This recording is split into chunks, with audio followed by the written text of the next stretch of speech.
se trouve à l'EHPAD-Lévignes, situé à Dampierre-sur-Bèbre. L'établissement est géré par l'association Sagesse. On accueille des personnes âgées en perte d'autonomie et on a une équipe pluridisciplinaire qui accompagne au quotidien ces personnes.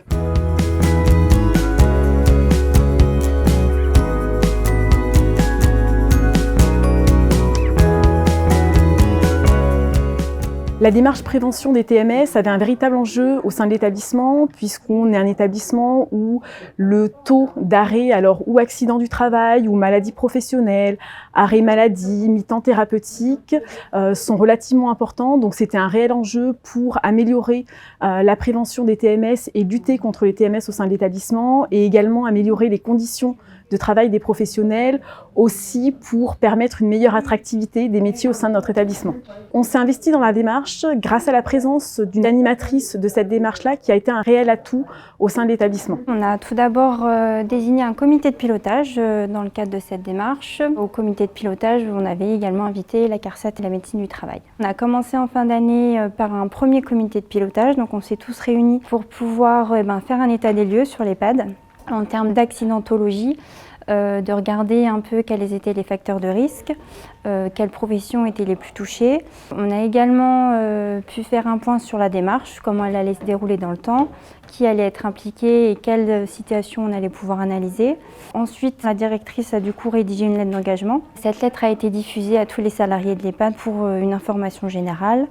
Et ensuite, donc avec l'animatrice de l'établissement, on a créé un binôme pour pouvoir analyser les situations de travail. Donc en l'occurrence, on a choisi 2 situations, un transfert lit-fauteuil avec aide, donc un rail, et un transfert classique sans aide technique, lit-fauteuil également. On a observé, on a pris des photos, des vidéos, ça a été riche d'échanges avec tous les professionnels. Et puis pour le coup, on a fait une restitution au comité de pilotage. Et, on en a dégagé des axes de travail qui ont été intégrés sur l'évaluation des risques professionnels, donc le DUERP.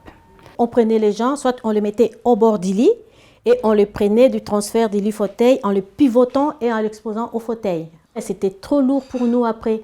Parce que si on prend une mauvaise position et au niveau du temps, on prend toute la charge du poids du résident. Et là, avec les rails, c'est pas pareil. Nous, on ne sent rien en fait.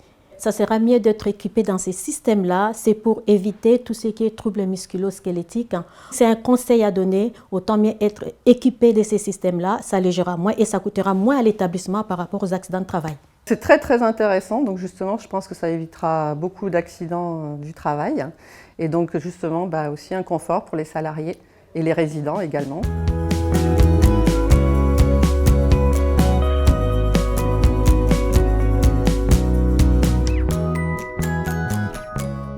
On a effectivement analysé donc 2 situations au départ. On a l'objectif d'en analyser au moins 8 par an pour pouvoir un peu avoir une dynamique sur l'établissement et de pouvoir aussi passer plusieurs professions en situation, puisque c'était aussi la demande des professionnels de pouvoir essayer de passer en vue un petit peu tous les postes.